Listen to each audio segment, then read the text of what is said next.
इसके बारे में आज जिसको वीडियो बनाने जा रहा हूं तो थोड़ा सा उसके बारे में बताऊंगा कि भाई देखो, अगर आप फ्रेशर स्टूडेंट हैं या आप फेलियर स्टूडेंट और आप अपने आप को ये देखना चाह रहे हैं कि मुझे एक बार लास्ट अटेम्प्ट बहुत मन से एसएससी जीडी 2026 देना है, तो मैं उस के बारे में आपको ये जानकारी देने आया हूं कि आप कैसे अपने आप को अभी से प्रिपेयर कर सकते हो। तो बच्चों, इसमें अगर मैं बोलूं कि भाई देखो, फॉर्म आपको मालूम है कि ये वैकेंसी ऐसे 26 या 26 ही बोलेंगे इसको, 25-26 भी नहीं बोला जाता। कैलेंडर ये 25-26 का है। एसएससी के कैलेंडर से डेट लेके आया हूं कि इसको, इस वैकेंसी का नाम होता है कांस्टेबल जीडी इन CAPF, central armed police force. इसमें लिखा हुआ है एनआईए, एसएसएफ और असम एनआईए हो गया, एसएसएफ हो गया, और राइफलमैन यानी असम राइफल जीडी को बोलते हैं ये। और ये सेंट्रल आर्म्ड फोर्सेस में सीआईएसएफ, बीएसएफ, सीआरपीएफ, एसएसबी, ये चार आती हैं। आईटीबीपी भी इसमें आती है। वही जैसे डेट ऑफ एडवर्टाइजमेंट है 11 नवंबर 2025 को फॉर्म आएंगे, पहले से डेट फिक्स है, और 15 दिसंबर इस फॉर्म की लास्ट डेट होगी। और आपका जो एग्जाम होगा वो मार्च अप्रैल में होगा अगली बार। इस बार फरवरी मार्च में हो रहा है, अगली बार 1 साल बाद सही होगा, मार्च अप्रैल में सही। एक और बात बता दूं कि जैसे बच्चों ये भर्ती आती है ना, कि मान लीजिए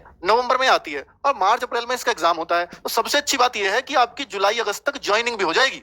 यानी अगर आप देखो तो टोटल ज्वाइनिंग में 8 से 9 महीने पूरे प्रोसेस में लगते हैं। अब जितनी फास्ट तरीके से चलते हैं, 8 से 9 मंथ्स में सिलेक्शन करके आपको भेज देते हैं। ठीक है, अब मैं आपको दिखाता हूं कि ये कितनी वैकेंसीज आती हैं, हजारों पद क्यों आएंगे। तो आप एक बार ध्यान दीजिए कि देखिए, जब 2021 में ये वैकेंसी आई तो 25,271 पद आए, और ये हर साल आ रहे हैं। आप देख रहे होंगे 21 में, 23 में, तो 21 में लास्ट में आया, तो 23 में शुरू में आ गया, तो 22 जिस साल नहीं आई तो बहुत ज्यादा फील नहीं हुआ बच्चों को, तो इसको लगातार ही माना गया क्योंकि 13-14 महीने का ही फर्क था। तो 25,271 21 में आई, फिर 23 में आई 50,187, फिर ये मार्च में आई 46,617, जनवरी में आई 39,481, और अब जो है ये दिसंबर जनवरी में आई। और ये भी यहाँ गलत लिखा हुआ है कि मार्च अप्रैल 2026 में, ये एग्जाम डेट लिखी हुई है, ये सब एग्जाम डेट लिखी हुई है। भर्ती तो अगस्त में आई थी। ठीक है, तो ये एग्जाम डेट है, इस बार मार्च अप्रैल में होगा एग्जाम डेट, क्योंकि डेट ऑफ एडवर्टाइजमेंट होता है तो ज्यादा अच्छा रहता। पर ये लगातार इन्हीं सालों में ऐसे वैकेंसीज आती रही हैं। तो यहाँ आप देख रहे हो कि भाई देखो, ये ज्यादातर जो वैकेंसी होती है, अभी इसमें हो सकता है ये प्लस हो वैकेंसी, अभी इसका मतलब जब फाइनल रिजल्ट से जस्ट पहले भी ऐसा होता है, या ये जो एग्जाम का रिजल्ट है इससे जस्ट पहले भी ये वैकेंसीज बढ़ जाती हैं, बढ़ सकती हैं। तो ये भी 39 से 50 के आसपास पहुंच जाए, तो आप फिर ये देखोगे कि करीब करीब ये 45-50 हजार के आसपास ये वैकेंसीज आती रही हैं।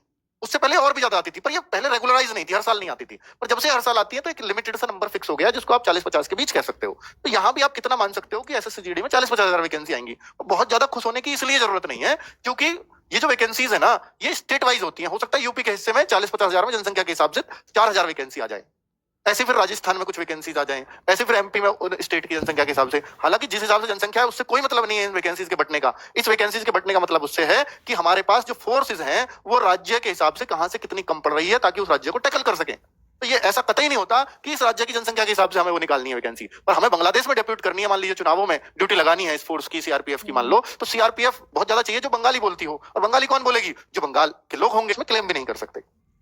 इसमें 3 स्टेप होते हैं। सबसे पहले एग्जाम होता है, फिर फिजिकल होता है, और फिर आपका डीएमई लिखा है, डिटेल्ड मेडिकल एग्जामिनेशन, यानी फिर आपका मेडिकल होता है। तो 3 स्टेप्स में भर्ती क्लियर हो जाती है। और भाई सबसे जो मेन रोल है ना, ये तो सिर्फ इसमें फिजिकल में कुछ नहीं होता, रनिंग होती है बस। और ये जो है ना, इसमें सिर्फ एग्जाम होता है, और ये जो एग्जाम है यही सब कुछ है। मेडिकल में अधिकतर बच्चे पास हो जाएंगे, फिजिकल में अधिकतर बच्चे पास हो जाएंगे जो रनिंग की प्रैक्टिस कर रहा है। ये जो है, ये है वो असली चीज एग्जाम, कि आप इसकी कितनी अच्छी तैयारी करते हैं।